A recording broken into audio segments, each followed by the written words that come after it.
बहराइच जिले में संचालित 90 मदरसों की मान्यता रद्द करने की सिफारिश की गई है। जिला अल्पसंख्यक कल्याण अधिकारी डीएमओ संजय मिश्रा ने शासन को पत्र लिखकर कार्रवाई की मांग की।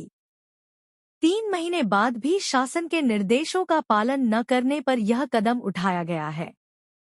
नेपाल सीमा से सटे इन मदरसों की गतिविधियों पर संदेह जताया गया था।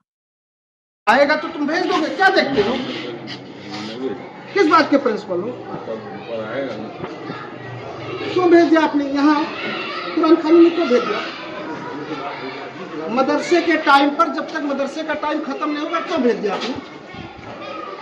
इसके लिए मदरसा चला रहे हो?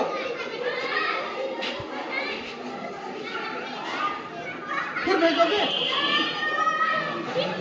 मतलब तुम अपने मन से सोचो कि तुम्हारे मदरसे के टाइम पर कोई फंक्शन हो, कोई काम हो, शादी ब्याह हो, तुम चले जाओगे। इसके लिए मदरसा चला रहे हो, कुरान खाने में भेजने के लिए बच्चों को। हम इनका कुछ नहीं गलती मानेंगे, तुम्हारी गलती माने तो बता दे रहे हैं। बार बार वही हरकत हो रही, जितनी बार आती है वही बार हो रही है। अभी काम करें, फिर इन दोनों का वेतन स्पष्टीकरण लेकर हमको भेजो। नाम नोट करो दोनों का। कुरान खानी चलाने के लिए मदरसे चलाते हो? बंद आवाज खत्म करो बच्चों की। मेरे समझ में आता आप लोगों का क्या ढंग है। 100 बार समझाता हूँ पढ़ाई की क्वालिटी सुधारो, पढ़ाई की क्वालिटी सुधारो। बाहर आ जाओ, बाहर आ जाओ। 100 बार समझाता हूँ कि पढ़ाई की क्वालिटी सुधारो, पढ़ाई की क्वालिटी सुधारो, और आप कितने बच्चे भेज दिए हो?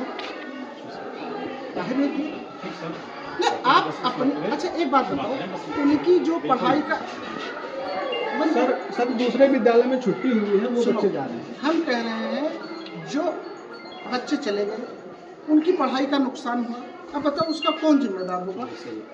कोई होगा जिम्मेदार? आप जिम्मेदार होगे? इनसे स्पष्टीकरण लेकर के 9 और 10 दोनों से और मेरे पास भेजो, ठीक है? हाँ, कि मदरसे के टाइम पर इन्होंने बल्क क्वालिटी में 25 बच्चों को छुट्टी दे दिया, और क्यों दे दिया? ठीक, चलो। आप जानते हैं कि इस समय अपार आईडी का कार्य आरंभ है। पिछले कई महीनों से इन मदरसों को बार बार निर्देशित किया जा रहा है, पत्र के माध्यम से, दूरभाष के माध्यम से रेगुलर मॉनिटर किया जा रहा है कि आप अपार आईडी का कार्य स्टार्ट कर दें। फिर भी एक सप्ताह पूर्व जो समीक्षा की गई उसमें पाया गया कि 107 अपने जनपद में कुल 301 मदरसे मान्यता प्राप्त हैं। उन 301 में से 107 मदरसों ने अपार आईडी का कार्य स्टार्ट नहीं किया था, उनकी प्रगति 0 थी। ऐसे सभी मदरसों को अंतिम अवसर प्रदान करते हुए यह निर्देशित किया गया था कि यदि आपके यहाँ अपार आईडी का कार्य स्टार्ट नहीं किया गया तो आपकी मान्यता प्रत्याहरण के लिए शासन को पत्र, रजिस्ट्रार महोदय को पत्र लिख दिया जाएगा। आज जब समीक्षा की गई 4 दिन बाद उन मदरसों की, तो ये पाया गया कि उस 107 में से 17 मदरसों ने तो कार्य शुरू कर दिया है, लेकिन 90 मदरसों ने अभी भी कार्य शुरू नहीं किया और उनकी प्रगति 0 है, शून्य है। तो ऐसे मदरसों को ये मान करके कि ये काल्पनिक छात्र संख्या के आधार पर मदरसे संचालित कर रहे हैं, रजिस्ट्रार महोदय को पत्र प्रेषित किया गया है कि इनकी मान्यता का प्रत्याहार कर लिया जाए।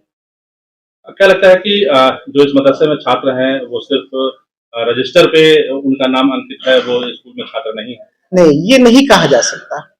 अभी इस बात को अभी इनकी जांच कराई जाएगी, सोमवार से जांच कराई जाएगी कि आखिर क्या कारण है कि इन्होंने अपना आधार का कार्य या अपार का कार्य जो है ये शून्य इनका क्यों है।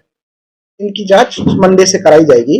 लेकिन जो अभी इनका जो रवैया है कि इन्होंने एक भी अपार आईडी का कार्य स्टार्ट नहीं किया, ओपन ही नहीं किया है, शून्य इनकी प्रोग्रेस है, तो इस नाते यह मानते हुए इनको जो बार बार निर्देशित किया गया कि आप अपना कार्य आरंभ कर दें, ये शासन उच्च स्तरीय शासन का निर्देश है, तो इसके बाद भी इनकी प्रोग्रेस शून्य है, तो ये मान करके कर दिया गया है।